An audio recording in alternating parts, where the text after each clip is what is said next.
Numbers, chapter 1. The Lord spoke to Moses in the tent of meeting in the desert of Sinai on the first day of the second month of the second year after the Israelites came out of Egypt.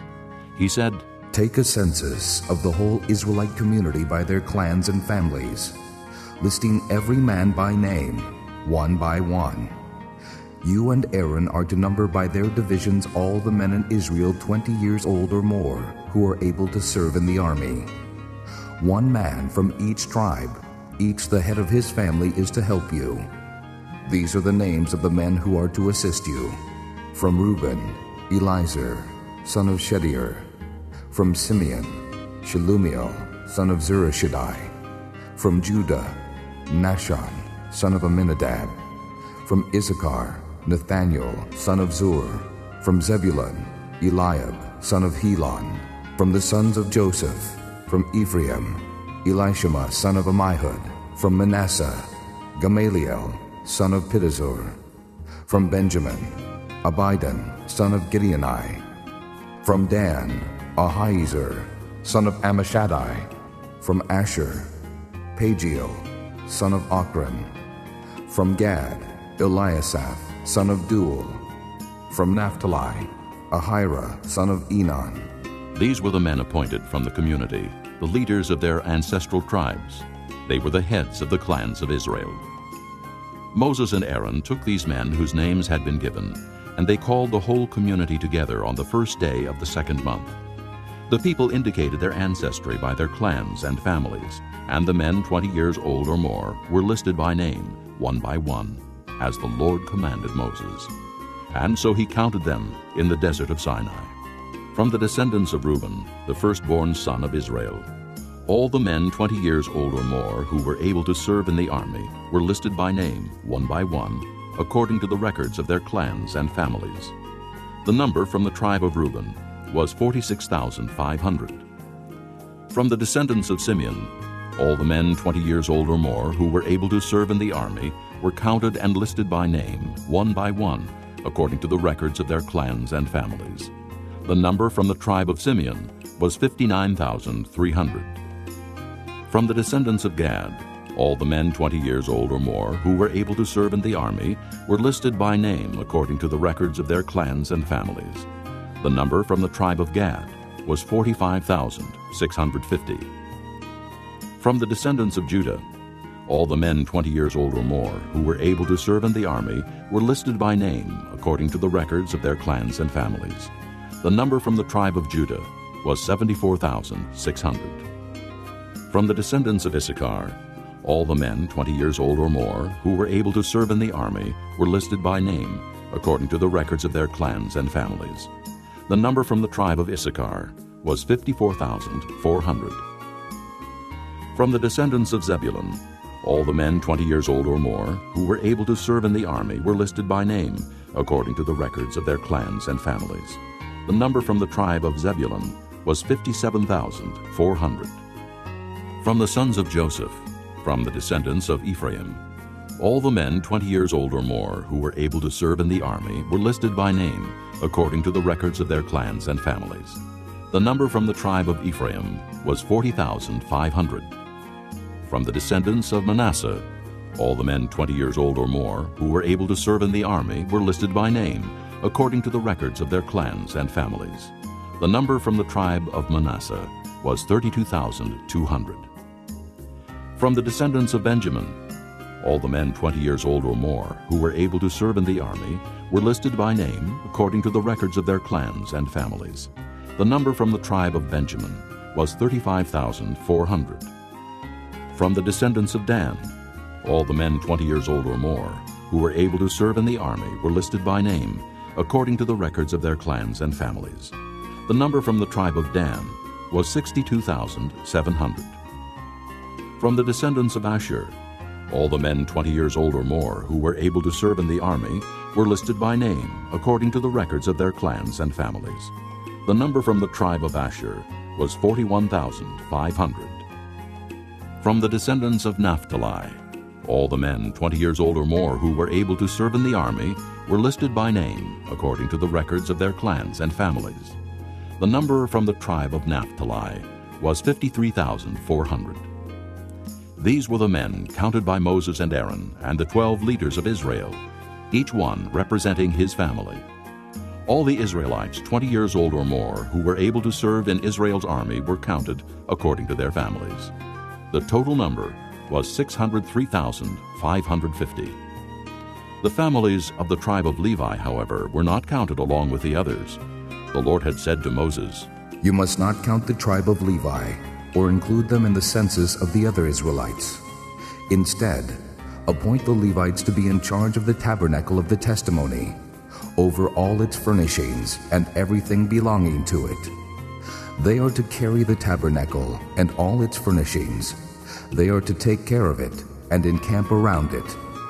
Whenever the tabernacle is to move, the Levites are to take it down, and whenever the tabernacle is to be set up, the Levites shall do it.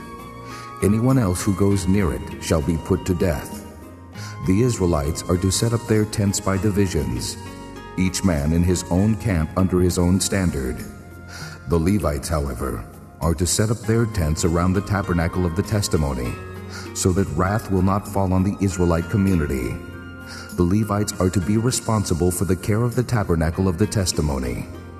The Israelites did all this just as the Lord commanded Moses. Chapter 2. The Lord said to Moses and Aaron, The Israelites are to camp around the tent of meeting some distance from it, each man under his standard with the banners of his family.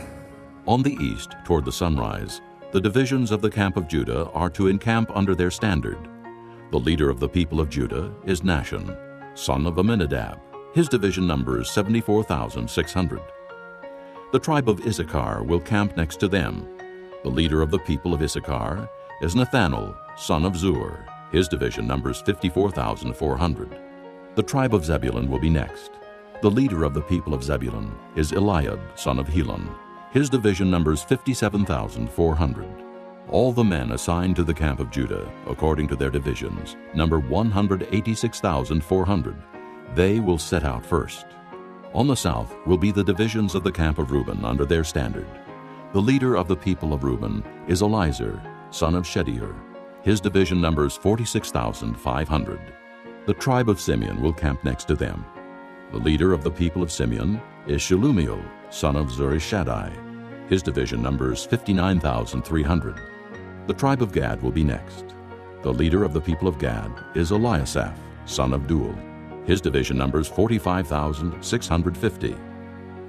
All the men assigned to the camp of Reuben, according to their divisions, number 151,450. They will set out second. Then the tent of meeting and the camp of the Levites will set out in the middle of the camps. They will set out in the same order as they encamp, each in his own place under his standard. On the west will be the divisions of the camp of Ephraim under their standard. The leader of the people of Ephraim is Elishama, son of Ammihud. His division numbers 40,500. The tribe of Manasseh will be next to them. The leader of the people of Manasseh is Gamaliel, son of Pedazur. His division numbers 32,200. The tribe of Benjamin will be next. The leader of the people of Benjamin is Abidan, son of Gideoni. His division numbers 35,400. All the men assigned to the camp of Ephraim, according to their divisions, number 108,100. They will set out third. On the north will be the divisions of the camp of Dan under their standard. The leader of the people of Dan is Ahiezer, son of Ammishaddai. His division numbers 62,700. The tribe of Asher will camp next to them. The leader of the people of Asher is Pagiel, son of Ochran. His division numbers 41,500. The tribe of Naphtali will be next. The leader of the people of Naphtali is Anhiru, son of Enan. His division numbers 53,400. All the men assigned to the camp of Dan number 157,600. They will set out last under their standards. These are the Israelites, counted according to their families.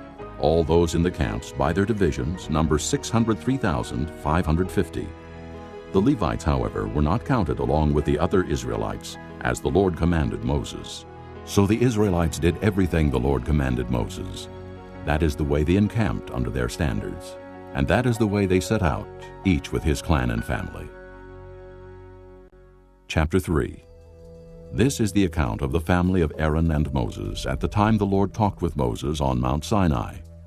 The names of the sons of Aaron were Nadab the firstborn and Abihu, Eleazar and Ithamar. Those were the names of Aaron's sons, the anointed priests, who were ordained to serve as priests. Nadab and Abihu, however, fell dead before the Lord when they made an offering with unauthorized fire before him in the desert of Sinai. They had no sons, so only Eleazar and Ithamar served as priests during the lifetime of their father Aaron. The Lord said to Moses, "Bring the tribe of Levi and present them to Aaron the priest to assist him. They are to perform duties for him and for the whole community at the tent of meeting by doing the work of the tabernacle. They are to take care of all the furnishings of the tent of meeting, fulfilling the obligations of the Israelites by doing the work of the tabernacle. Give the Levites to Aaron and his sons. They are the Israelites who are to be given wholly to him. Appoint Aaron and his sons to serve as priests. Anyone else who approaches the sanctuary must be put to death." The Lord also said to Moses, "I have taken the Levites from among the Israelites in place of the first male offspring of every Israelite woman. The Levites are mine, for all the firstborn are mine. When I struck down all the firstborn in Egypt, I set apart for myself every firstborn in Israel, whether man or animal. They are to be mine. I am the Lord." The Lord said to Moses in the desert of Sinai, "Count the Levites by their families and clans. Count every male a month old or more." So Moses counted them as he was commanded by the word of the Lord. These were the names of the sons of Levi: Gershon, Kohath, and Merari. These were the names of the Gershonite clans: Libni and Shimei. The Kohathite clans: Amram, Izhar, Hebron, and Uzziel. The Merarite clans: Malai and Mushi. These were the Levite clans according to their families. To Gershon belonged the clans of the Libnites and Shimeites. These were the Gershonite clans. The number of all the males a month old or more who were counted was 7,500. The Gershonite clans were to camp on the west behind the tabernacle. The leader of the families of the Gershonites was Eliasaph, son of Lael. At the tent of meeting, the Gershonites were responsible for the care of the tabernacle and tent, its coverings, the curtain at the entrance to the tent of meeting, the curtains of the courtyard, the curtain at the entrance to the courtyard surrounding the tabernacle and altar, and the ropes and everything related to their use. To Kohath belonged the clans of the Amramites, Izharites, Hebronites, and Uzzielites. These were the Kohathite clans. The number of all the males a month old or more was 8,600. The Kohathites were responsible for the care of the sanctuary. The Kohathite clans were to camp on the south side of the tabernacle. The leader of the families of the Kohathite clans was Elizaphan, son of Uzziel. They were responsible for the care of the ark, the table, the lampstand, the altars, the articles of the sanctuary used in ministering, the curtain, and everything related to their use. The chief leader of the Levites was Eleazar, son of Aaron the priest. He was appointed over those who were responsible for the care of the sanctuary. To Merari belonged the clans of the Malites and the Mushites. These were the Merarite clans. The number of all the males a month old or more who were counted was 6,200. The leader of the families of the Merarite clans was Zuriel, son of Abihail. They were to camp on the north side of the tabernacle. The Merarites were appointed to take care of the frames of the tabernacle, its crossbars, posts, bases, all its equipment, and everything related to their use, as well as the posts of the surrounding courtyard with their bases, tent pegs, and ropes. Moses and Aaron and his sons were to camp to the east of the tabernacle toward the sunrise in front of the tent of meeting. They were responsible for the care of the sanctuary on behalf of the Israelites. Anyone else who approached the sanctuary was to be put to death. The total number of Levites counted at the Lord's command by Moses and Aaron, according to their clans, including every male a month old or more, was 22,000. The Lord said to Moses, "Count all the firstborn Israelite males who are a month old or more and make a list of their names. Take the Levites for me in place of all the firstborn of the Israelites, and the livestock of the Levites in place of all the firstborn of the livestock of the Israelites. I am the Lord." So Moses counted all the firstborn of the Israelites as the Lord commanded him. The total number of firstborn males a month old or more, listed by name, was 22,273. The Lord also said to Moses, "Take the Levites in place of all the firstborn of Israel, and the livestock of the Levites in place of their livestock. The Levites are to be mine. I am the Lord. To redeem the 273 firstborn Israelites who exceed the number of the Levites, collect 5 shekels for each one, according to the sanctuary shekel, which weighs 20 gerahs. Give the money for the redemption of the additional Israelites to Aaron and his sons." So Moses collected the redemption money from those who exceeded the number redeemed by the Levites. From the firstborn of the Israelites, he collected silver weighing 1,365 shekels, according to the sanctuary shekel. Moses gave the redemption money to Aaron and his sons, as he was commanded by the word of the Lord. Chapter 4. The Lord said to Moses and Aaron, "Take a census of the Kohathite branch of the Levites by their clans and families. Count all the men from 30 to 50 years of age who come to serve in the work in the tent of meeting. This is the work of the Kohathites in the tent of meeting, the care of the most holy things. When the camp is to move, Aaron and his sons are to go in and take down the shielding curtain and cover the ark of the testimony with it. Then they are to cover this with hides of sea cows. Spread a cloth of solid blue over that, and put the poles in place. Over the table of the presence they are to spread a blue cloth, and put on it the plates, dishes, and bowls, and the jars for drink offerings. The bread that is continually there is to remain on it. Over these they are to spread a scarlet cloth. Cover that with hides of sea cows, and put its poles in place. They are to take a blue cloth, and cover the lampstand that is for light, together with its lamps, its wick trimmers and trays, and all its jars for the oil used to supply it. Then they are to wrap it and all its accessories in a covering of hides of sea cows, and put it on a carrying frame. Over the gold altar they are to spread a blue cloth, and cover that with hides of sea cows, and put its poles in place. They are to take all the articles used for ministering in the sanctuary, wrap them in a blue cloth, cover that with hides of sea cows, and put them on a carrying frame. They are to remove the ashes from the bronze altar, and spread a purple cloth over it. Then they are to place on it all the utensils used for ministering at the altar, including the fire pans, meat forks, shovels, and sprinkling bowls. Over it they are to spread a covering of hides of sea cows, and put its poles in place. After Aaron and his sons have finished covering the holy furnishings and all the holy articles, and when the camp is ready to move, the Kohathites are to come to do the carrying. But they must not touch the holy things, or they will die. The Kohathites are to carry those things that are in the tent of meeting. Eleazar, son of Aaron, the priest, is to have charge of the oil for the light, the fragrant incense, the regular grain offering, and the anointing oil. He is to be in charge of the entire tabernacle and everything in it, including its holy furnishings and articles. The Lord said to Moses and Aaron, "See that the Kohathite tribal clans are not cut off from the Levites, so that they may live and not die when they come near the most holy things.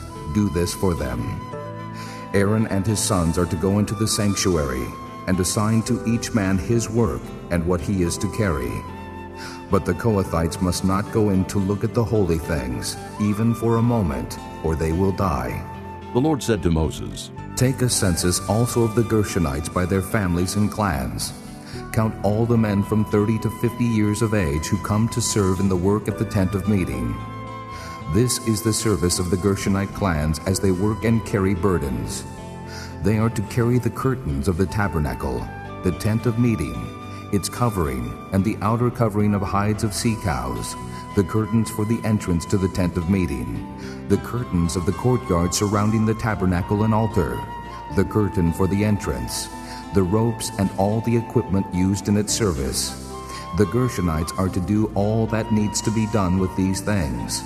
All their service, whether carrying or doing other work, is to be done under the direction of Aaron and his sons. You shall assign to them as their responsibility all they are to carry. This is the service of the Gershonite clans at the tent of meeting. Their duties are to be under the direction of Ithamar, son of Aaron the priest. Count the Merarites by their clans and families. Count all the men from 30 to 50 years of age who come to serve in the work at the tent of meeting.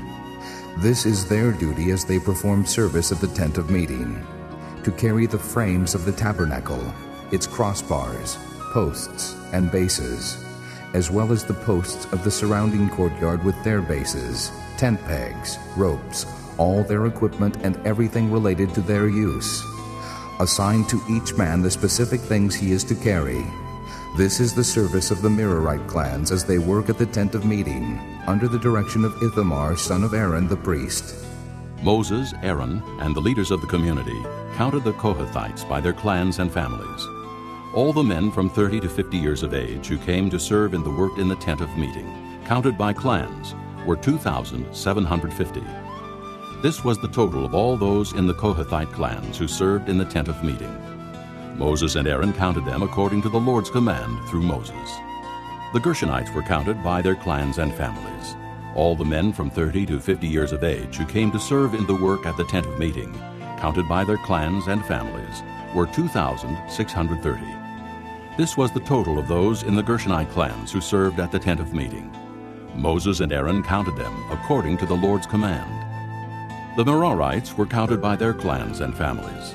All the men from 30 to 50 years of age who came to serve in the work at the tent of meeting, counted by their clans, were 3,200. This was the total of those in the Merarite clans. Moses and Aaron counted them according to the Lord's command through Moses. So Moses, Aaron, and the leaders of Israel counted all the Levites by their clans and families. All the men from 30 to 50 years of age who came to do the work of serving and carrying the tent of meeting numbered 8,580. At the Lord's command through Moses, each was assigned his work and told what to carry. Thus they were counted as the Lord commanded Moses. Chapter 5. The Lord said to Moses, Command the Israelites to send away from the camp anyone who has an infectious skin disease or a discharge of any kind, or who is ceremonially unclean because of a dead body. Send away male and female alike. Send them outside the camp, so they will not defile their camp where I dwell among them. The Israelites did this. They sent them outside the camp. They did just as the Lord had instructed Moses. The Lord said to Moses, Say to the Israelites, when a man or woman wrongs another in any way, and so is unfaithful to the Lord, that person is guilty and must confess the sin he has committed. He must make full restitution for his wrong. Add 1/5 to it and give it all to the person he has wronged. But if that person has no close relative to whom restitution can be made for the wrong, the restitution belongs to the Lord and must be given to the priest, along with the ram with which atonement is made for him. All the sacred contributions the Israelites bring to a priest will belong to him. Each man's sacred gifts are his own, but what he gives to the priest will belong to the priest. Then the Lord said to Moses, Speak to the Israelites and say to them, If a man's wife goes astray and is unfaithful to him by sleeping with another man, and this is hidden from her husband, and her impurity is undetected, since there is no witness against her, and she has not been caught in the act, and if feelings of jealousy come over her husband, and he suspects his wife, and she is impure, or if he is jealous and suspects her even though she is not impure, then he is to take his wife to the priest. He must also take an offering of 1/10 of an ephah of barley flour on her behalf. He must not pour oil on it or put incense on it, because it is a grain offering for jealousy, a reminder offering to draw attention to guilt. The priest shall bring her and have her stand before the Lord. Then he shall take some holy water in a clay jar, and put some dust from the tabernacle floor into the water. After the priest has had the woman stand before the Lord, he shall loosen her hair, and place in her hands the reminder offering, the grain offering for jealousy, while he himself holds the bitter water that brings a curse. Then the priest shall put the woman under oath and say to her, If no other man has slept with you, and you have not gone astray and become impure while married to your husband, may this bitter water that brings a curse not harm you. But if you have gone astray while married to your husband, and you have defiled yourself by sleeping with a man other than your husband, here the priest is to put the woman under this curse of the oath. May the Lord cause your people to curse and denounce you, when he causes your thigh to waste away, and your abdomen to swell. May this water that brings a curse enter your body, so that your abdomen swells, and your thigh wastes away. Then the woman is to say, Amen, so be it. The priest is to write these curses on a scroll, and then wash them off into the bitter water. He shall have the woman drink the bitter water that brings a curse, and this water will enter her and cause bitter suffering. The priest is to take from her hands the grain offering for jealousy, wave it before the Lord, and bring it to the altar. The priest is then to take a handful of the grain offering as a memorial offering and burn it on the altar. After that, he is to have the woman drink the water. If she has defiled herself and been unfaithful to her husband, then when she is made to drink the water that brings a curse, it will go into her and cause bitter suffering. Her abdomen will swell, and her thigh waste away, and she will become accursed among her people.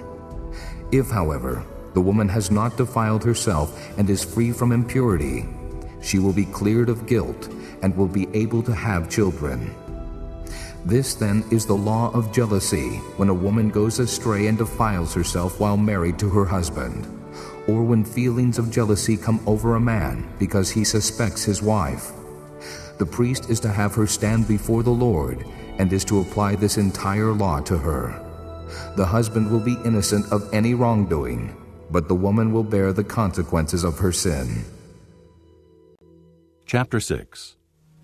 The Lord said to Moses, Speak to the Israelites and say to them, If a man or woman wants to make a special vow, a vow of separation to the Lord as a Nazirite, he must abstain from wine and other fermented drink, and must not drink vinegar made from wine or from other fermented drink.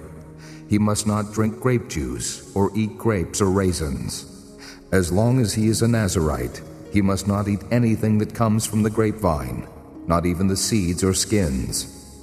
During the entire period of his vow of separation, no razor may be used on his head. He must be holy until the period of his separation to the Lord is over. He must let the hair of his head grow long. Throughout the period of his separation to the Lord, he must not go near a dead body.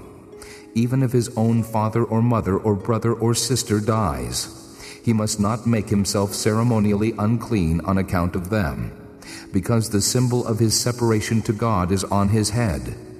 Throughout the period of his separation, he is consecrated to the Lord.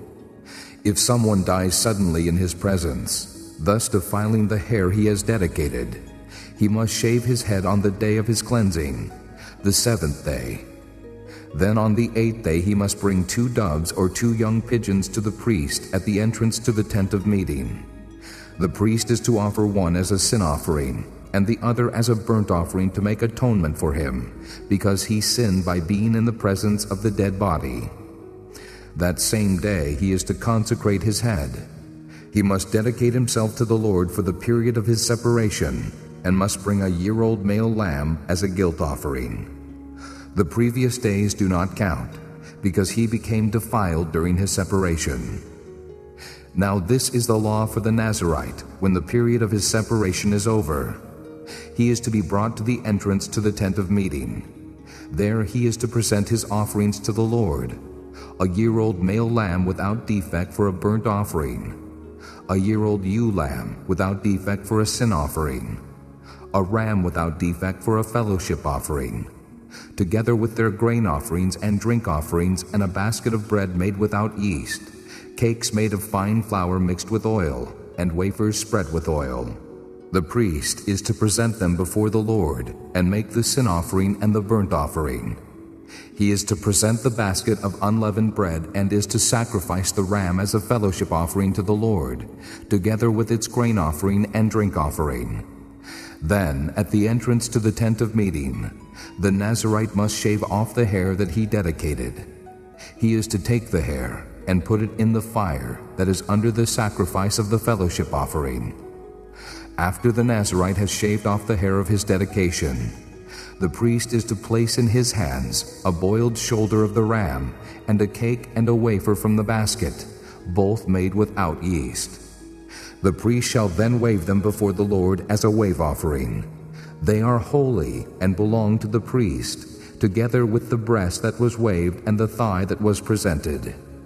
After that, the Nazirite may drink wine.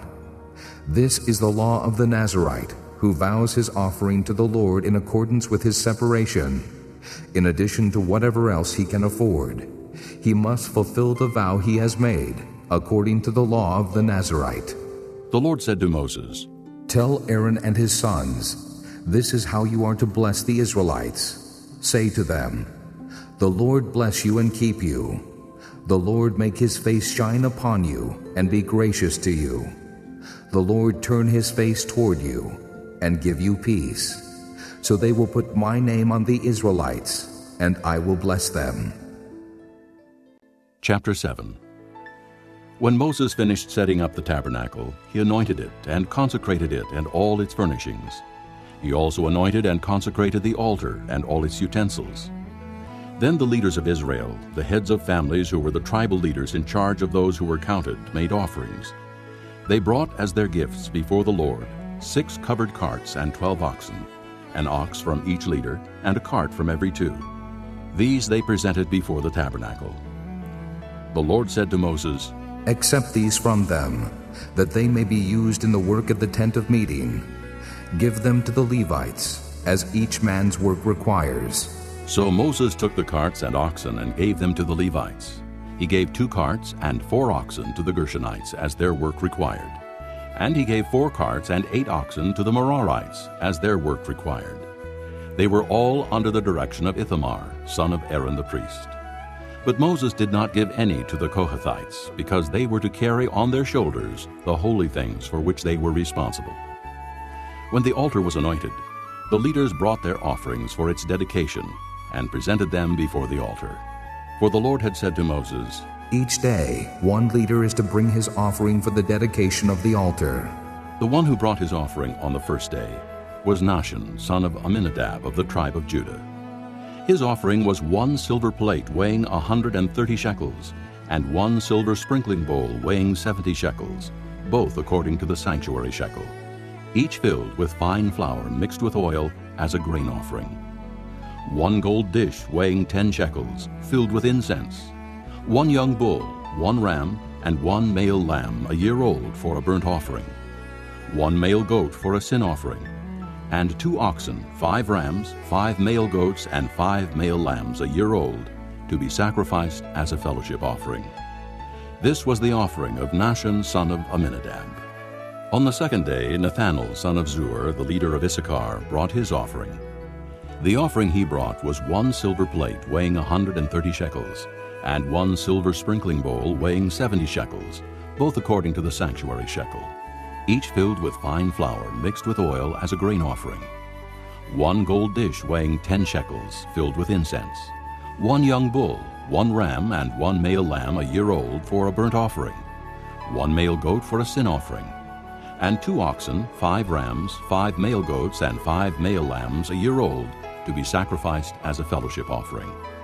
This was the offering of Nathanael, son of Zuar. On the third day, Eliab, son of Helon, the leader of the people of Zebulun, brought his offering. His offering was 1 silver plate weighing 130 shekels, and 1 silver sprinkling bowl weighing 70 shekels, both according to the sanctuary shekel, each filled with fine flour mixed with oil as a grain offering. 1 gold dish weighing 10 shekels, filled with incense. 1 young bull, 1 ram, and 1 male lamb a year old for a burnt offering. 1 male goat for a sin offering. And 2 oxen, 5 rams, 5 male goats, and 5 male lambs a year old, to be sacrificed as a fellowship offering. This was the offering of Eliab, son of Helon. On the fourth day, Eliezer, son of Shedeur, the leader of the people of Reuben, brought his offering. His offering was 1 silver plate weighing 130 shekels, and 1 silver sprinkling bowl weighing 70 shekels, both according to the sanctuary shekel, each filled with fine flour mixed with oil as a grain offering. 1 gold dish weighing 10 shekels, filled with incense. 1 young bull, 1 ram, and 1 male lamb a year old for a burnt offering. 1 male goat for a sin offering, and 2 oxen, 5 rams, 5 male goats, and 5 male lambs a year old to be sacrificed as a fellowship offering. This was the offering of Eliezer, son of Shedeur. On the 5th day, Shelumiel, son of Zurishaddai, the leader of the people of Simeon, brought his offering. His offering was 1 silver plate weighing 130 shekels, and 1 silver sprinkling bowl weighing 70 shekels, both according to the sanctuary shekel, each filled with fine flour mixed with oil as a grain offering. 1 gold dish weighing 10 shekels, filled with incense. 1 young bull, 1 ram, and 1 male lamb a year old for a burnt offering. 1 male goat for a sin offering, and 2 oxen, 5 rams, 5 male goats, and 5 male lambs a year old to be sacrificed as a fellowship offering. This was the offering of Shelumiel, son of Zurishaddai. On the 6th day, Eliasaph, son of Deuel, the leader of the people of Gad, brought his offering. His offering was 1 silver plate weighing 130 shekels, and 1 silver sprinkling bowl weighing 70 shekels, both according to the sanctuary shekel, each filled with fine flour mixed with oil as a grain offering. 1 gold dish weighing 10 shekels, filled with incense. 1 young bull, 1 ram, and 1 male lamb a year old for a burnt offering. 1 male goat for a sin offering, and 2 oxen, 5 rams, 5 male goats, and 5 male lambs a year old to be sacrificed as a fellowship offering. This was the offering of Eliasaph, son of Deuel. On the 7th day, Elishama, son of Ammihud, the leader of the people of Ephraim, brought his offering. His offering was 1 silver plate weighing 130 shekels, and 1 silver sprinkling bowl weighing 70 shekels, both according to the sanctuary shekel, each filled with fine flour mixed with oil as a grain offering. 1 gold dish weighing 10 shekels, filled with incense. 1 young bull, 1 ram, and 1 male lamb a year old for a burnt offering. 1 male goat for a sin offering, and 2 oxen, 5 rams, 5 male goats, and 5 male lambs a year old to be sacrificed as a fellowship offering. This was the offering of Elishama, son of Ammihud. On the 8th day, Gamaliel, son of Pedazur, the leader of the people of Manasseh, brought his offering. His offering was 1 silver plate weighing 130 shekels, and 1 silver sprinkling bowl weighing 70 shekels, both according to the sanctuary shekel, each filled with fine flour mixed with oil as a grain offering. 1 gold dish weighing 10 shekels, filled with incense. 1 young bull, 1 ram, and 1 male lamb a year old for a burnt offering. 1 male goat for a sin offering, and 2 oxen, 5 rams, 5 male goats, and 5 male lambs a year old to be sacrificed as a fellowship offering. This was the offering of Gamaliel, son of Pedazur. On the 9th day, Abidan, son of Gideoni, the leader of the people of Benjamin, brought his offering.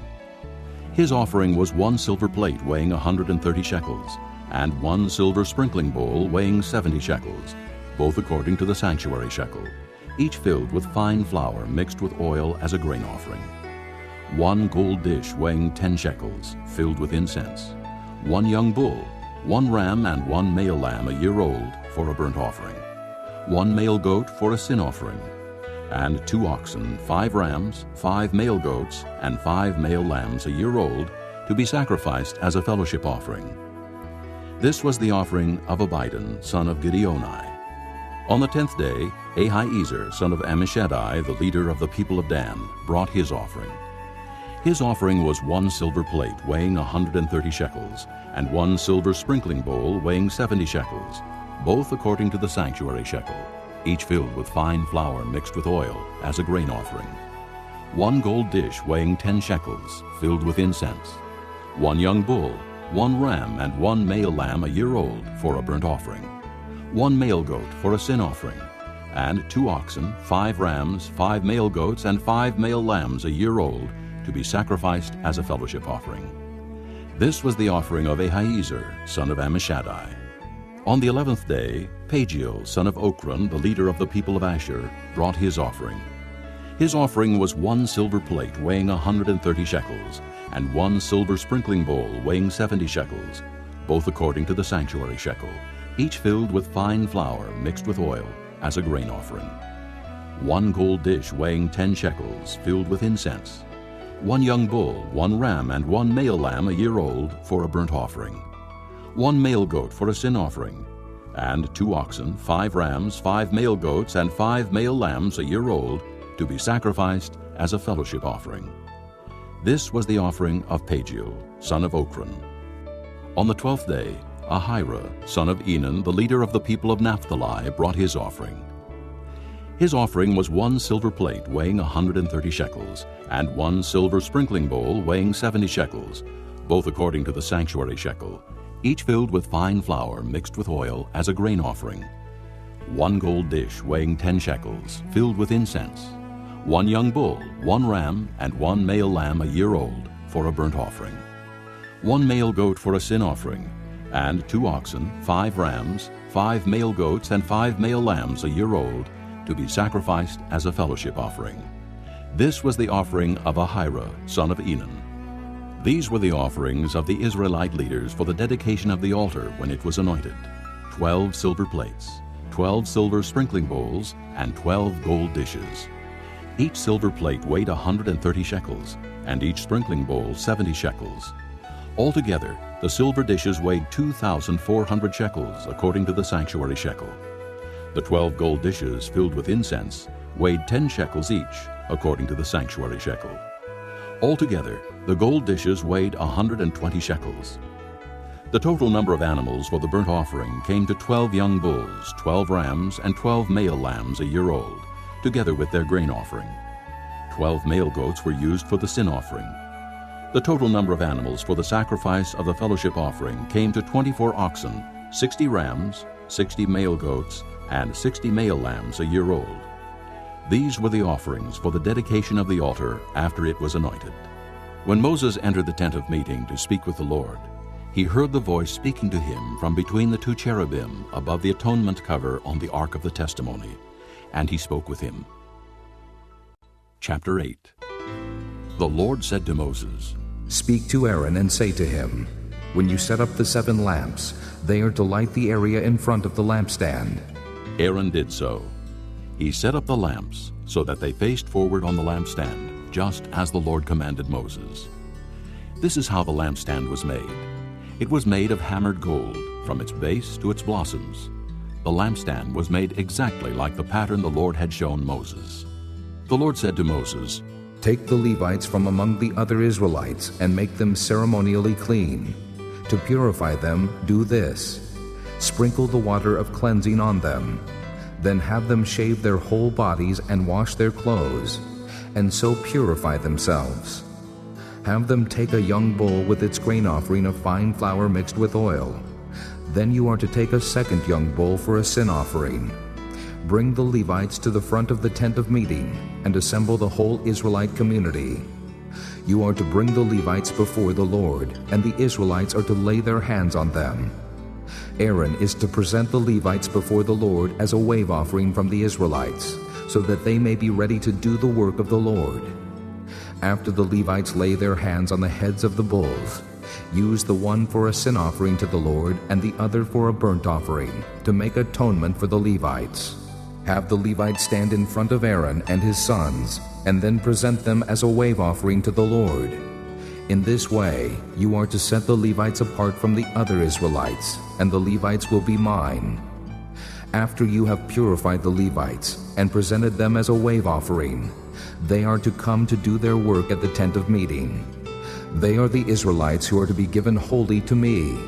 I have taken them as my own in place of the firstborn, the first male offspring from every Israelite woman. Every firstborn male in Israel, whether man or animal, is mine. When I struck down all the firstborn in Egypt, I set them apart for myself, and I have taken the Levites in place of all the firstborn sons in Israel. Of all the Israelites, I have given the Levites as gifts to Aaron and his sons to do the work at the tent of meeting on behalf of the Israelites, and to make atonement for them, so that no plague will strike the Israelites when they go near the sanctuary. Moses, Aaron, and the whole Israelite community did with the Levites just as the Lord commanded Moses. The Levites purified themselves and washed their clothes. Then Aaron presented them as a wave offering before the Lord, and made atonement for them to purify them. After that, the Levites came to do their work at the tent of meeting under the supervision of Aaron and his sons. They did with the Levites just as the Lord commanded Moses. The Lord said to Moses, This applies to the Levites. Men 25 years old or more shall come to take part in the work at the tent of meeting. But at the age of 50, they must retire from their regular service and work no longer. They may assist their brothers in performing their duties at the tent of meeting, but they themselves must not do the work. This, then, is how you are to assign the responsibilities of the Levites. Chapter 9.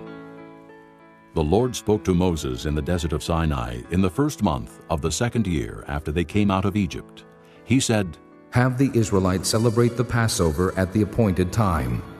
Celebrate it at the appointed time, at twilight on the 14th day of this month, in accordance with all its rules and regulations. So Moses told the Israelites to celebrate the Passover, and they did so in the desert of Sinai at twilight on the 14th day of the first month. The Israelites did everything just as the Lord commanded Moses. But some of them could not celebrate the Passover on that day because they were ceremonially unclean on account of a dead body. So they came to Moses and Aaron that same day and said to Moses, We have become unclean because of a dead body.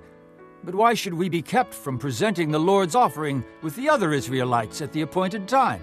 Moses answered them, Wait until I find out what the Lord commands concerning you. Then the Lord said to Moses, Tell the Israelites, when any of you or your descendants are unclean because of a dead body, or are away on a journey, they may still celebrate the Lord's Passover. They are to celebrate it on the 14th day of the second month at twilight. They are to eat the lamb, together with unleavened bread and bitter herbs. They must not leave any of it till morning, or break any of its bones. When they celebrate the Passover, they must follow all the regulations. But if a man who is ceremonially clean and not on a journey fails to celebrate the Passover, that person must be cut off from his people, because he did not present the Lord's offering at the appointed time. That man will bear the consequences of his sin. An alien living among you who wants to celebrate the Lord's Passover must do so in accordance with its rules and regulations. You must have the same regulations for the alien and the native-born. On the day the tabernacle, the tent of the testimony, was set up, the cloud covered it. From evening till morning the cloud above the tabernacle looked like fire. That is how it continued to be. The cloud covered it, and at night it looked like fire. Whenever the cloud lifted from above the tent, the Israelites set out. Wherever the cloud settled, the Israelites encamped. At the Lord's command, the Israelites set out, and at his command they encamped. As long as the cloud stayed over the tabernacle, they remained in camp. When the cloud remained over the tabernacle a long time, the Israelites obeyed the Lord's order and did not set out. Sometimes the cloud was over the tabernacle only a few days. At the Lord's command, they would encamp, and then at his command they would set out. Sometimes the cloud stayed only from evening till morning, and when it lifted in the morning, they set out. Whether by day or by night, whenever the cloud lifted, they set out. Whether the cloud stayed over the tabernacle for 2 days, or a month, or a year, the Israelites would remain in camp and not set out. But when it lifted, they would set out. At the Lord's command they encamped, and at the Lord's command they set out. They obeyed the Lord's order in accordance with his command through Moses. Chapter 10. The Lord said to Moses, Make 2 trumpets of hammered silver, and use them for calling the community together, and for having the camp set out. When both are sounded, the whole community is to assemble before you at the entrance to the tent of meeting. If only one is sounded, The leaders, the heads of the clans of Israel, are to assemble before you. When a trumpet blast is sounded, the tribes camping on the east are to set out. At the sounding of a second blast, the camps on the south are to set out. The blast will be the signal for setting out. To gather the assembly, blow the trumpets, but not with the same signal. The sons of Aaron, the priests, are to blow the trumpets. This is to be a lasting ordinance for you and the generations to come. When you go into battle in your own land against an enemy who is oppressing you, sound a blast on the trumpets. Then you will be remembered by the Lord your God and rescued from your enemies. Also, at your times of rejoicing, your appointed feasts and new moon festivals, you are to sound the trumpets over your burnt offerings and fellowship offerings, and they will be a memorial for you before your God. I am the Lord your God. On the 20th day of the second month of the second year, the cloud lifted from above the tabernacle of the testimony. Then the Israelites set out from the desert of Sinai and traveled from place to place until the cloud came to rest in the desert of Paran. They set out this first time at the Lord's command through Moses. The divisions of the camp of Judah went first under their standard. Nahshon, son of Amminadab, was in command. Nathanael, son of Zur, was over the division of the tribe of Issachar, and Eliab, son of Helon, was over the division of the tribe of Zebulun. Then the tabernacle was taken down, and the Gershonites and Merarites who carried it set out.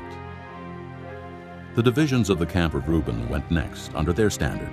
Elizur, son of Shedeur, was in command. Shelumiel, son of Zurishaddai, was over the division of the tribe of Simeon, and Eliasaph, son of Duel, was over the division of the tribe of Gad. Then the Kohathites set out, carrying the holy things. The tabernacle was to be set up before they arrived. The divisions of the camp of Ephraim went next, under their standard. Elishama, son of Ammihud, was in command. Gamaliel, son of Pedazur, was over the division of the tribe of Manasseh, and Abidan, son of Gideoni, was over the division of the tribe of Benjamin. Finally, as the rear guard for all the units, the divisions of the camp of Dan set out under their standard. Ahiezer, son of Ammishaddai, was in command. Pagiel, son of Ochran, was over the division of the tribe of Asher, and Ahira, son of Enan, was over the division of the tribe of Naphtali. This was the order of march for the Israelite divisions as they set out. Now Moses said to Hobab, son of Reuel the Midianite, Moses' father-in-law, We are setting out for the place about which the Lord said, I will give it to you. Come with us, and we will treat you well, for the Lord has promised good things to Israel. He answered, No, I will not go. I am going back to my own land and my own people. But Moses said, Please do not leave us. You know where we should camp in the desert, and you can be our eyes. If you come with us, we will share with you whatever good things the Lord gives us. So they set out from the mountain of the Lord and traveled for 3 days. The ark of the covenant of the Lord went before them during those 3 days to find them a place to rest. The cloud of the Lord was over them by day when they set out from the camp. Whenever the ark set out, Moses said, Rise up, O Lord. May your enemies be scattered. May your foes flee before you. Whenever it came to rest, he said, Return, O Lord, to the countless thousands of Israel. Chapter 11. Now the people complained about their hardships in the hearing of the Lord, and when he heard them, his anger was aroused. Then fire from the Lord burned among them and consumed some of the outskirts of the camp. When the people cried out to Moses, he prayed to the Lord, and the fire died down. So that place was called Taberah, because fire from the Lord had burned among them. The rabble with them began to crave other food, and again the Israelites started wailing and said, If only we had meat to eat! We remember the fish we ate in Egypt at no cost. Also the cucumbers, melons, leeks, onions, and garlic. But now we have lost our appetite. We never see anything but this manna. The manna was like coriander seed and looked like resin. The people went around gathering it and then ground it in a hand mill or crushed it in a mortar. They cooked it in a pot or made it into cakes, and it tasted like something made with olive oil. When the dew settled on the camp at night, the manna also came down. Moses heard the people of every family wailing, each at the entrance to his tent. The Lord became exceedingly angry, and Moses was troubled. He asked the Lord, "Why have you brought this trouble on your servant? What have I done to displease you, that you put the burden of all these people on me? Did I conceive all these people? Did I give them birth? Why do you tell me to carry them in my arms, as a nurse carries an infant, to the land you promised on oath to their forefathers? Where can I get meat for all these people? They keep wailing to me, 'Give us meat to eat.' I cannot carry all these people by myself. The burden is too heavy for me. If this is how you are going to treat me, put me to death right now, if I have found favor in your eyes, and do not let me face my own ruin." The Lord said to Moses, Bring me 70 of Israel's elders, who are known to you as leaders and officials among the people. Have them come to the tent of meeting, that they may stand there with you. I will come down and speak with you there, and I will take of the Spirit that is on you, and put the Spirit on them. They will help you carry the burden of the people, so that you will not have to carry it alone. Tell the people, consecrate yourselves in preparation for tomorrow, when you will eat meat. The Lord heard you when you wailed, "If only we had meat to eat, we were better off in Egypt." Now the Lord will give you meat, and you will eat it. You will not eat it for just 1 day or 2 days, or 5, 10, or 20 days, but for a whole month, until it comes out of your nostrils and you loathe it, because you have rejected the Lord who is among you, and have wailed before him, saying, "Why did we ever leave Egypt?" But Moses said, "Here I am among 600,000 men on foot, and you say, 'I will give them meat to eat for a whole month.' Would they have enough if flocks and herds were slaughtered for them? Would they have enough if all the fish in the sea were caught for them?" The Lord answered Moses, Is the Lord's arm too short? You will now see whether or not what I say will come true for you. So Moses went out and told the people what the Lord had said. He brought together 70 of their elders and had them stand around the tent. Then the Lord came down in the cloud and spoke with him. And he took of the Spirit that was on him and put the Spirit on the 70 elders.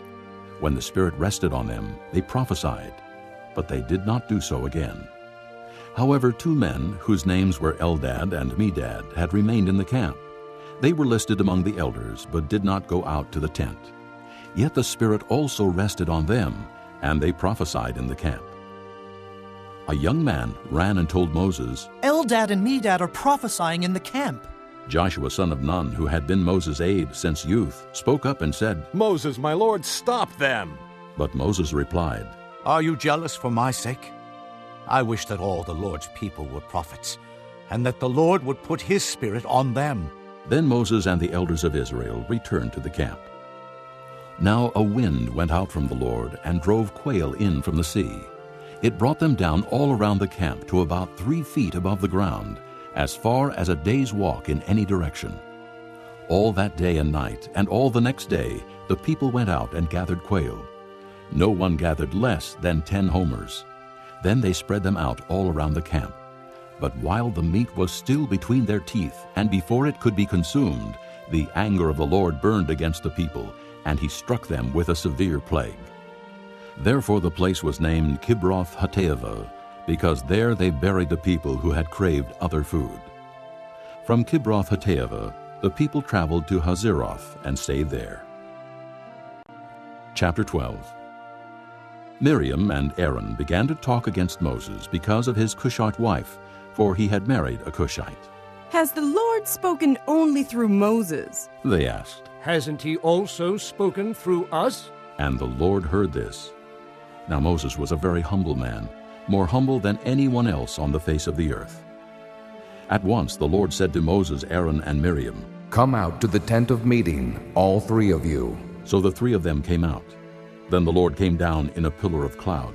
He stood at the entrance to the tent and summoned Aaron and Miriam. When both of them stepped forward, he said, Listen to my words. When a prophet of the Lord is among you, I reveal myself to him in visions. I speak to him in dreams. But this is not true of my servant Moses. He is faithful in all my house. With him I speak face to face, clearly, and not in riddles. he sees the form of the Lord. Why then were you not afraid to speak against my servant Moses?" The anger of the Lord burned against them, and he left them. When the cloud lifted from above the tent, there stood Miriam, leprous like snow. Aaron turned toward her and saw that she had leprosy, and he said to Moses, Please, my Lord, do not hold against us the sin we have so foolishly committed. Do not let her be like a stillborn infant, coming from its mother's womb with its flesh half eaten away. So Moses cried out to the Lord. "O God, please heal her." The Lord replied to Moses, If her father had spit in her face, would she not have been in disgrace for 7 days? Confine her outside the camp for 7 days. After that, she can be brought back. So Miriam was confined outside the camp for 7 days, and the people did not move on till she was brought back. After that, the people left Hazeroth and encamped in the desert of Paran. Chapter 13. The Lord said to Moses, Send some men to explore the land of Canaan, which I am giving to the Israelites. From each ancestral tribe, send one of its leaders. So at the Lord's command, Moses sent them out from the desert of Paran. All of them were leaders of the Israelites. These are their names. From the tribe of Reuben, Shammua, son of Zachar. From the tribe of Simeon, Shaphat, son of Hori. From the tribe of Judah, Caleb, son of Jephunneh. From the tribe of Issachar, Igal, son of Joseph. From the tribe of Ephraim, Hoshea, son of Nun. From the tribe of Benjamin, Paltai, son of Raphu. From the tribe of Zebulun, Gadiel, son of Sodai. From the tribe of Manasseh, a tribe of Joseph, Gadai, son of Susai. From the tribe of Dan, Amiel, son of Gemalli. From the tribe of Asher, Sether, son of Michael. From the tribe of Naphtali, Nabai, son of Vophsi. From the tribe of Gad, Guel, son of Machi. These are the names of the men Moses sent to explore the land. Moses gave Hoshea, son of Nun, the name Joshua. When Moses sent them to explore Canaan, he said, "Go up through the Negev and on into the hill country. See what the land is like, and whether the people who live there are strong or weak, few or many. What kind of land do they live in? Is it good or bad? What kind of towns do they live in? Are they unwalled or fortified? How is the soil?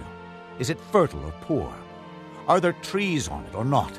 Do your best to bring back some of the fruit of the land." It was the season for the first ripe grapes.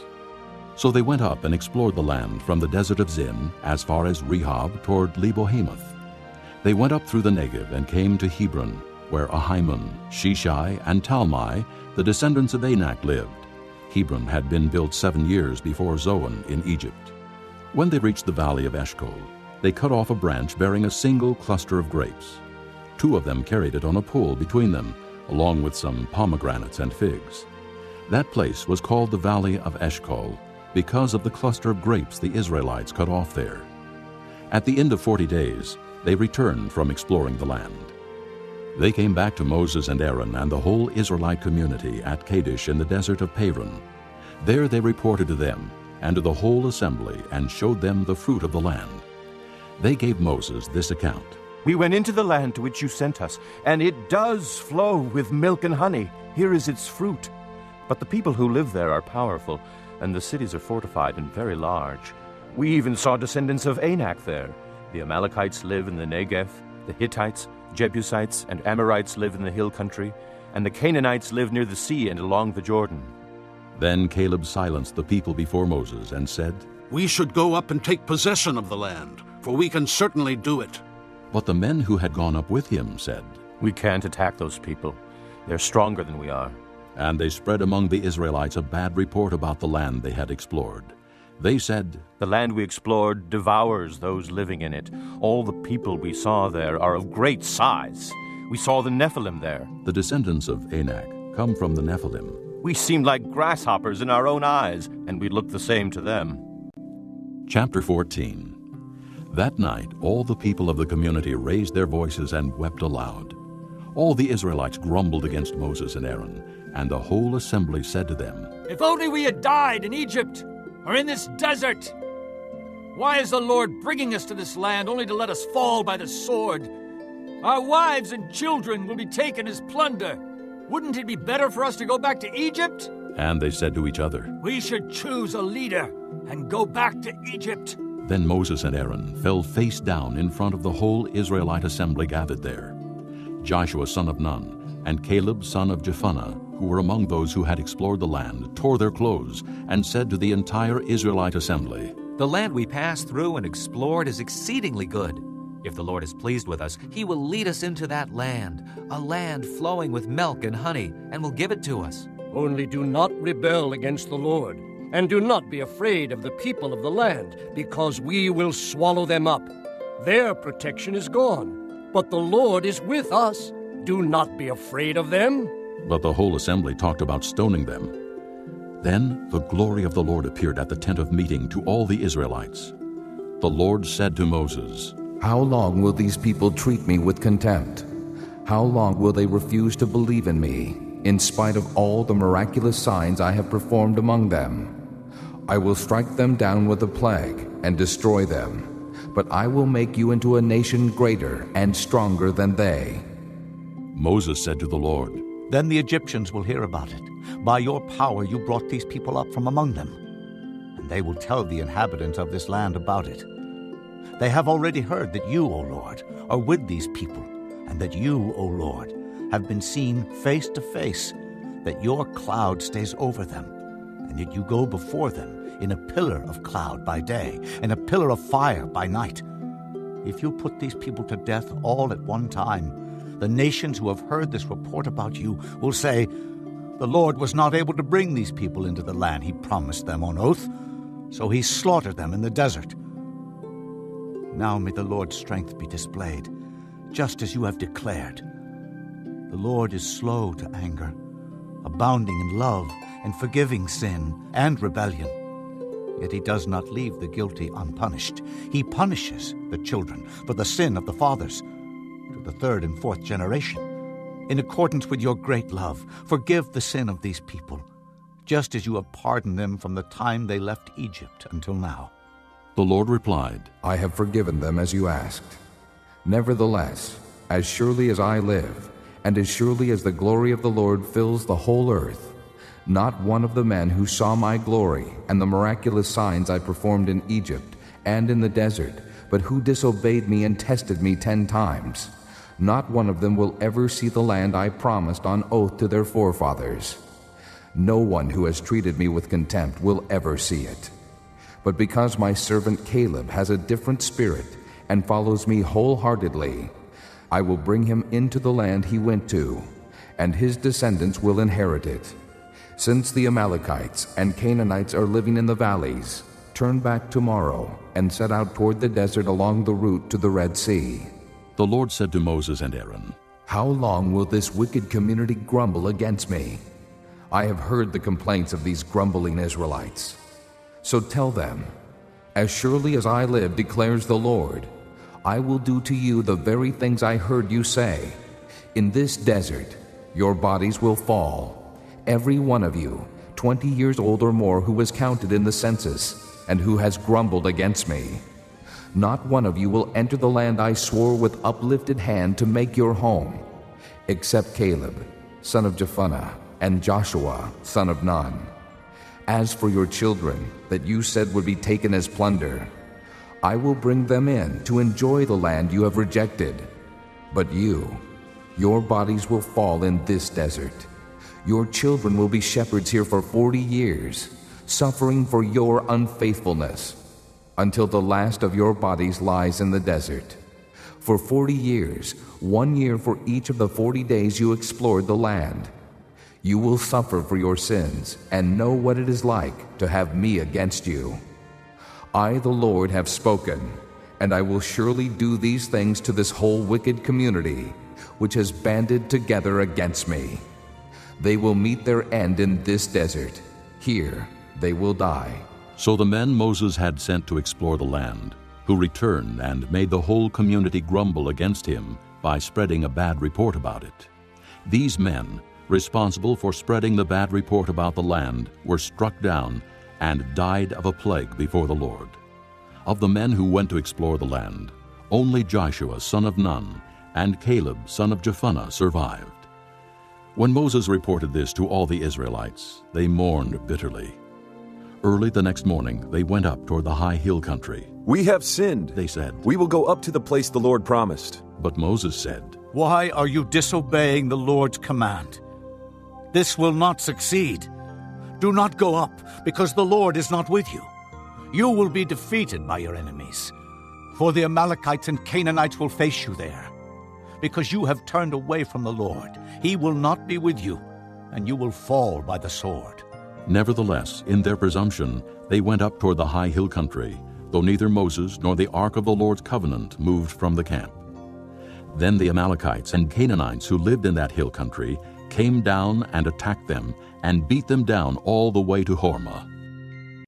Chapter 15.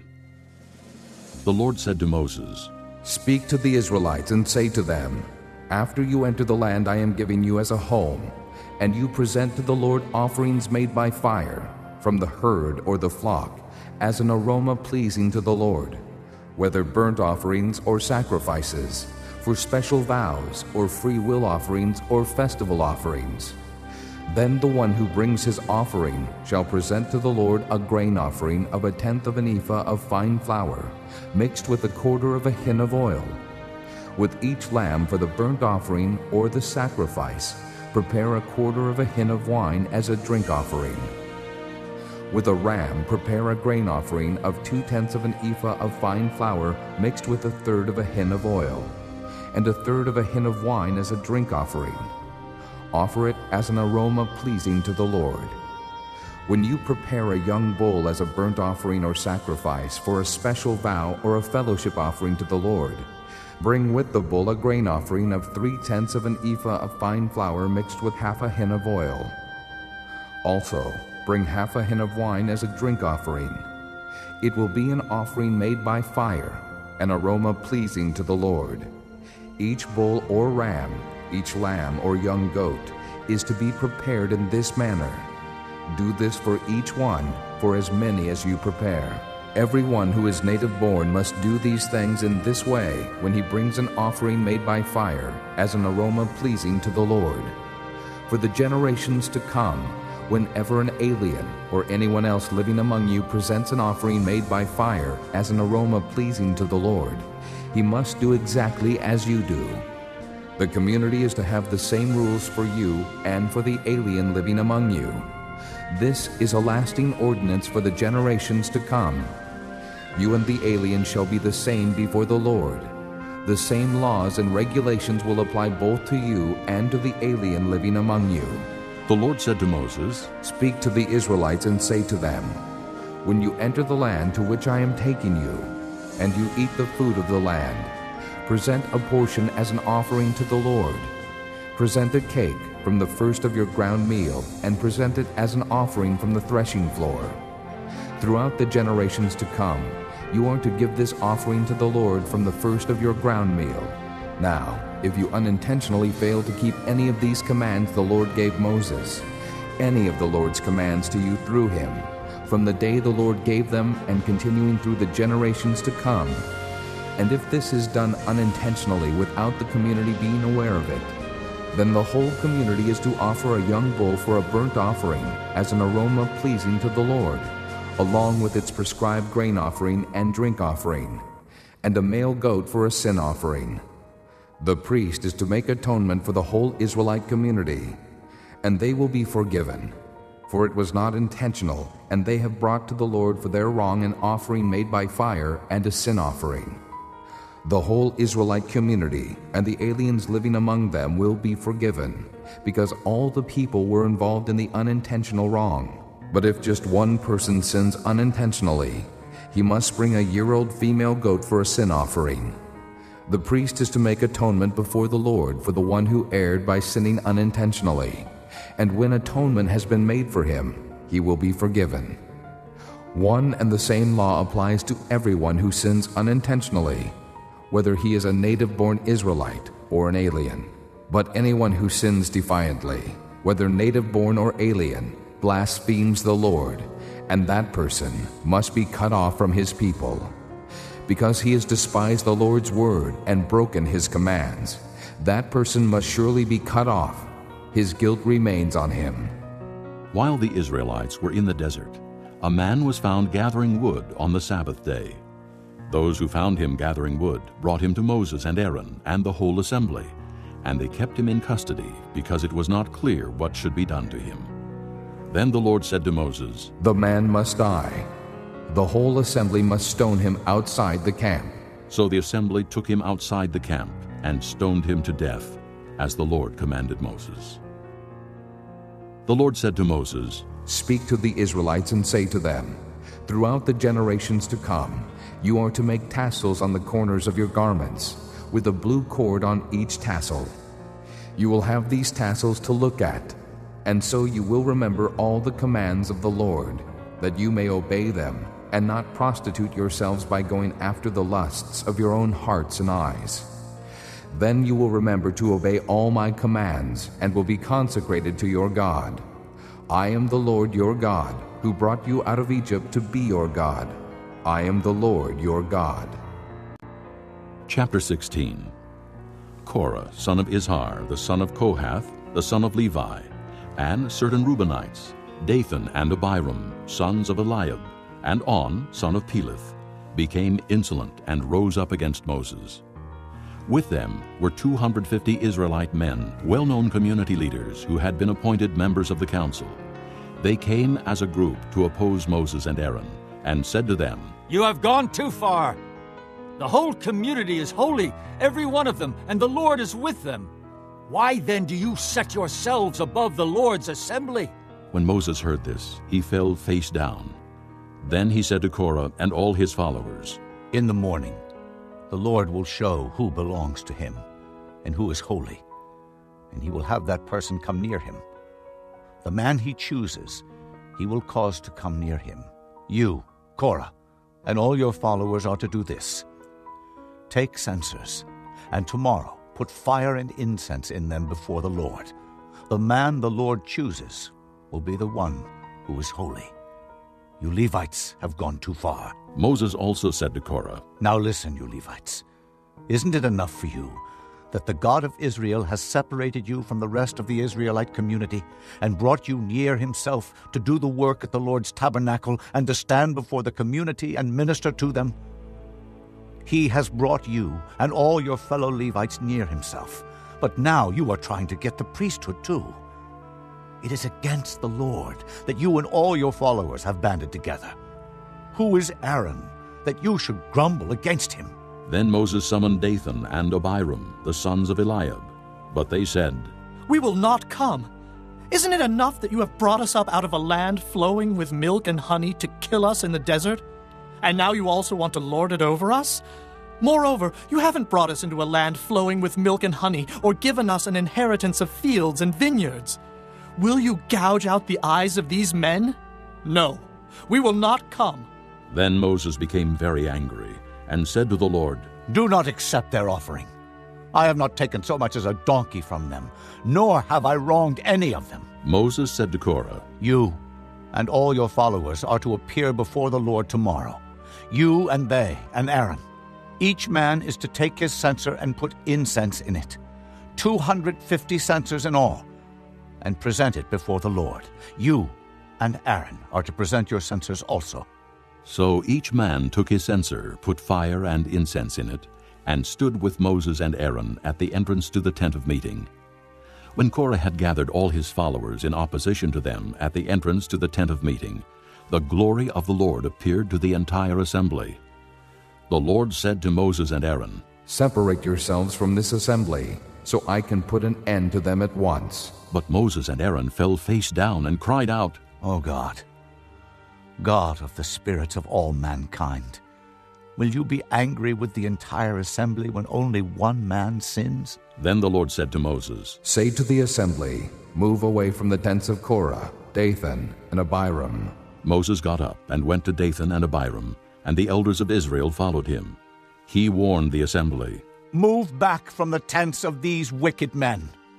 Do not touch anything belonging to them, or you will be swept away because of all their sins." So they moved away from the tents of Korah, Dathan, and Abiram. Dathan and Abiram had come out and were standing with their wives, children, and little ones at the entrances to their tents. Then Moses said, "This is how you will know that the Lord has sent me to do all these things, and that it was not my idea.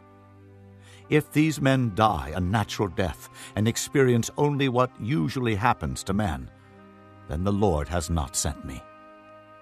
But if the Lord brings about something totally new, and the earth opens its mouth and swallows them with everything that belongs to them, and they go down alive into the grave, then you will know that these men have treated the Lord with contempt." As soon as he finished saying all this, the ground under them split apart, and the earth opened its mouth and swallowed them with their households and all Korah's men and all their possessions. They went down alive into the grave with everything they owned. The earth closed over them, and they perished and were gone from the community. At their cries, all the Israelites around them fled, shouting, "The earth is going to swallow us too!" And fire came out from the Lord and consumed the 250 men who were offering the incense. The Lord said to Moses, "Tell Eleazar, son of Aaron the priest, to take the censers out of the smoldering remains and scatter the coals some distance away, for the censers are holy, the censers of the men who sinned at the cost of their lives. Hammer the censers into sheets to overlay the altar, for they were presented before the Lord and have become holy. Let them be a sign to the Israelites." So Eleazar the priest collected the bronze censers brought by those who had been burned up, and he had them hammered out to overlay the altar, as the Lord directed him through Moses. This was to remind the Israelites that no one except a descendant of Aaron should come to burn incense before the Lord, or he would become like Korah and his followers. The next day the whole Israelite community grumbled against Moses and Aaron. "You have killed the Lord's people," they said. But when the assembly gathered in opposition to Moses and Aaron and turned toward the tent of meeting, suddenly the cloud covered it, and the glory of the Lord appeared. Then Moses and Aaron went to the front of the tent of meeting, and the Lord said to Moses, "Get away from this assembly, so I can put an end to them at once." And they fell face down. Then Moses said to Aaron, "Take your censer and put incense in it, along with fire from the altar, and hurry to the assembly to make atonement for them. Wrath has come out from the Lord. The plague has started." So Aaron did as Moses said, and ran into the midst of the assembly. The plague had already started among the people, but Aaron offered the incense and made atonement for them. He stood between the living and the dead, and the plague stopped. But 14,700 people died from the plague, in addition to those who had died because of Korah. Then Aaron returned to Moses at the entrance to the tent of meeting, for the plague had stopped. Chapter 17. The Lord said to Moses, "Speak to the Israelites, and get 12 staffs from them, one from the leader of each of their ancestral tribes. Write the name of each man on his staff. On the staff of Levi, write Aaron's name, for there must be one staff for the head of each ancestral tribe. Place them in the tent of meeting, in front of the testimony, where I meet with you. The staff belonging to the man I choose will sprout, and I will rid myself of this constant grumbling against you by the Israelites." So Moses spoke to the Israelites, and their leaders gave him 12 staffs, one for the leader of each of their ancestral tribes, and Aaron's staff was among them. Moses placed the staffs before the Lord in the tent of the testimony. The next day Moses entered the tent of the testimony and saw that Aaron's staff, which represented the house of Levi, had not only sprouted, but had budded, blossomed, and produced almonds. Then Moses brought out all the staffs from the Lord's presence to all the Israelites. They looked at them, and each man took his own staff. The Lord said to Moses, "Put back Aaron's staff in front of the testimony, to be kept as a sign to the rebellious. This will put an end to their grumbling against me, so that they will not die." Moses did just as the Lord commanded him. The Israelites said to Moses, "We will die. We are lost. We are all lost. Anyone who even comes near the tabernacle of the Lord will die. Are we all going to die?" Chapter 18. The Lord said to Aaron, You, your sons, and your father's family are to bear the responsibility for offenses against the sanctuary, and you and your sons alone are to bear the responsibility for offenses against the priesthood. Bring your fellow Levites from your ancestral tribe to join you and assist you when you and your sons minister before the tent of the testimony. They are to be responsible to you and are to perform all the duties of the tent. But they must not go near the furnishings of the sanctuary or the altar, or both they and you will die. They are to join you and be responsible for the care of the tent of meeting, all the work at the tent, and no one else may come near where you are. You are to be responsible for the care of the sanctuary and the altar, so that wrath will not fall on the Israelites again. I myself have selected your fellow Levites from among the Israelites as a gift to you, dedicated to the Lord to do the work at the tent of meeting. But only you and your sons may serve as priests in connection with everything at the altar and inside the curtain. I am giving you the service of the priesthood as a gift. Anyone else who comes near the sanctuary must be put to death. Then the Lord said to Aaron, I myself have put you in charge of the offerings presented to me. All the holy offerings the Israelites give me, I give to you and your sons as your portion and regular share. You are to have the part of the most holy offerings that is kept from the fire. From all the gifts they bring me as most holy offerings, whether grain or sin or guilt offerings, that part belongs to you and your sons. Eat it as something most holy. Every male shall eat it. You must regard it as holy. This also is yours, whatever is set aside from the gifts of all the wave offerings of the Israelites. I give this to you and your sons and daughters as your regular share. Everyone in your household who is ceremonially clean may eat it.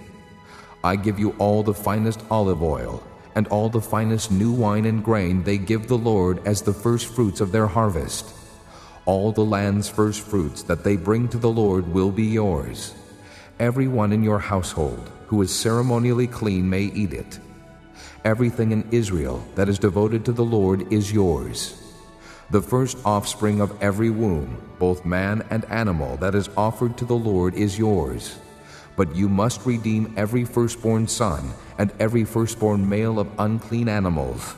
When they are a month old, you must redeem them at the redemption price set at 5 shekels of silver, according to the sanctuary shekel, which weighs 20 gerahs.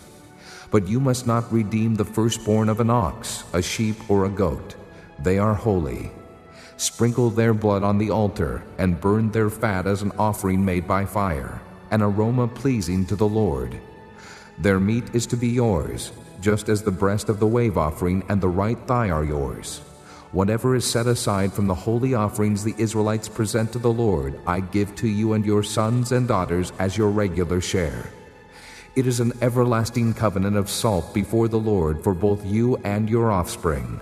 The Lord said to Aaron, You will have no inheritance in their land, nor will you have any share among them.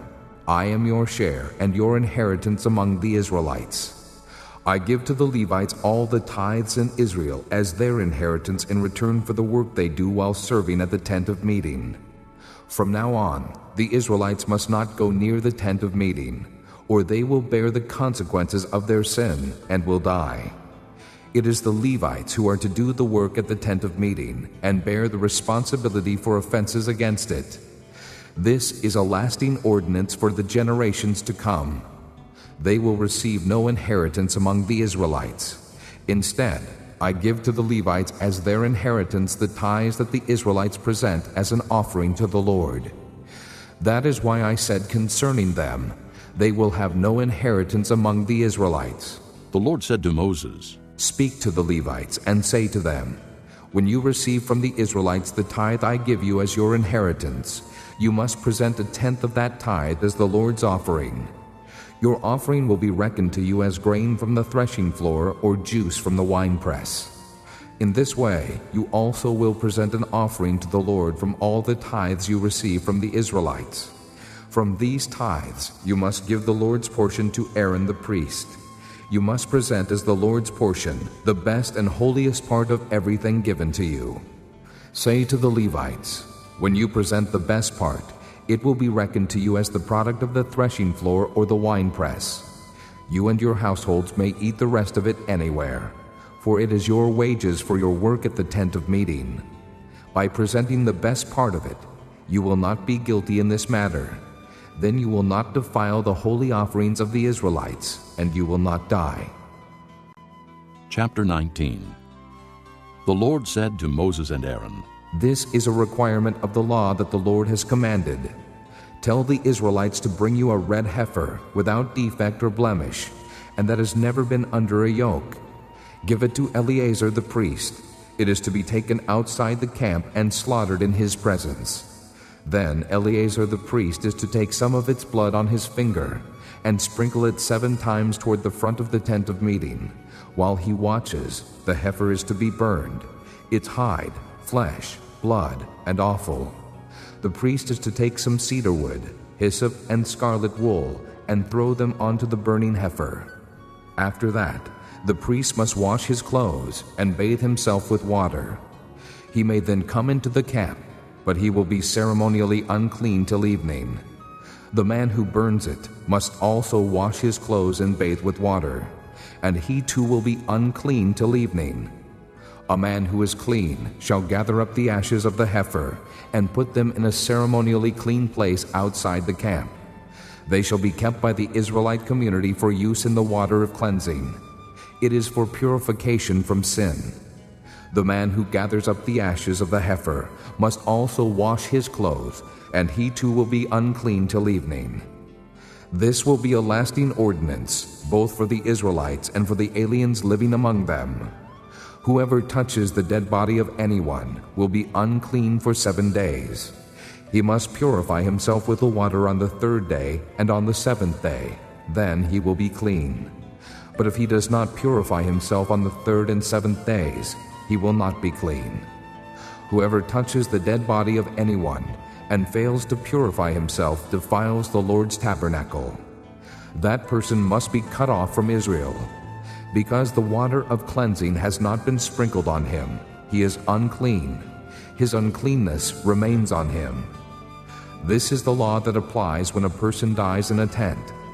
Anyone who enters the tent and anyone who is in it will be unclean for 7 days. And every open container without a lid fastened on it will be unclean.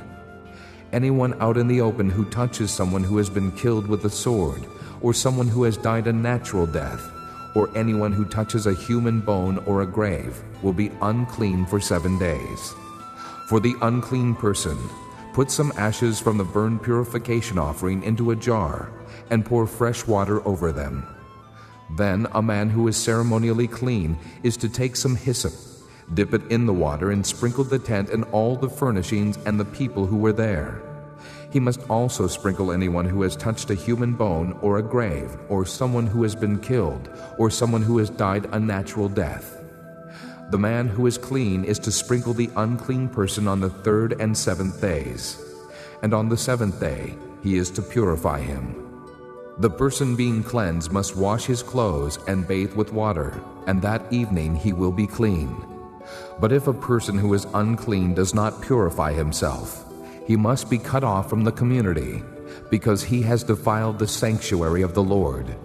The water of cleansing has not been sprinkled on him, and he is unclean. This is a lasting ordinance for them. The man who sprinkles the water of cleansing must also wash his clothes, and anyone who touches the water of cleansing will be unclean till evening. Anything that an unclean person touches becomes unclean, and anyone who touches it becomes unclean till evening. Chapter 20. In the 1st month, the whole Israelite community arrived at the desert of Zin, and they stayed at Kadesh.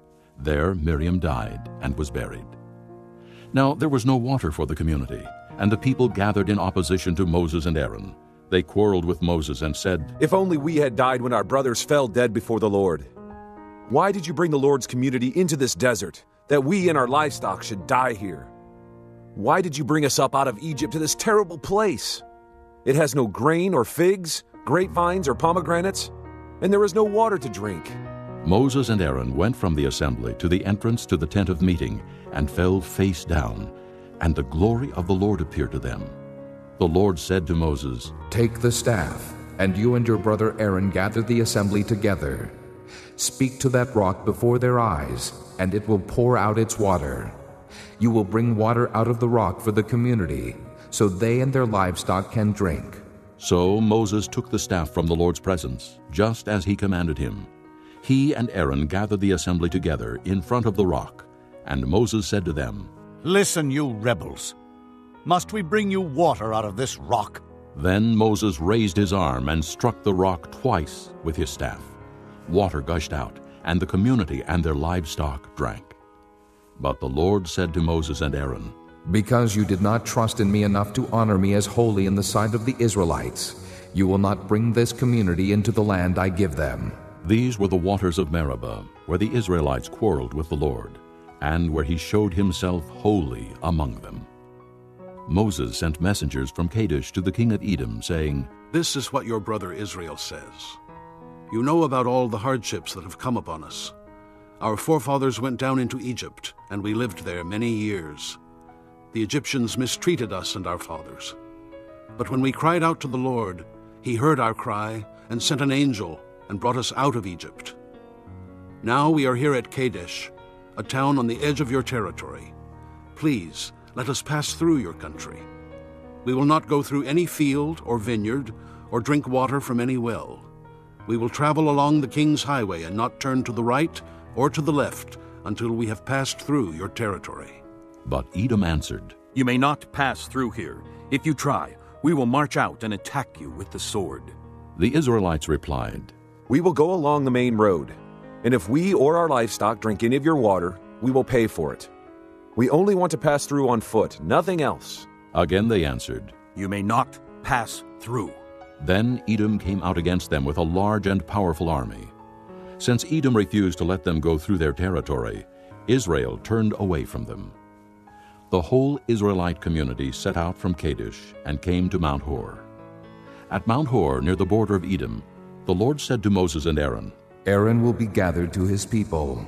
He will not enter the land I give the Israelites, because both of you rebelled against my command at the waters of Meribah. Get Aaron and his son Eleazar and take them up Mount Hor. Remove Aaron's garments and put them on his son Eleazar, for Aaron will be gathered to his people. He will die there." Moses did as the Lord commanded. They went up Mount Hor in the sight of the whole community. Moses removed Aaron's garments and put them on his son Eleazar, and Aaron died there on top of the mountain. Then Moses and Eleazar came down from the mountain, and when the whole community learned that Aaron had died, the entire house of Israel mourned for him 30 days. Chapter 21. When the Canaanite king of Arad, who lived in the Negev, heard that Israel was coming along the road to Atharim, he attacked the Israelites and captured some of them. Then Israel made this vow to the Lord, "If you will deliver these people into our hands, we will totally destroy their cities." The Lord listened to Israel's plea and gave the Canaanites over to them.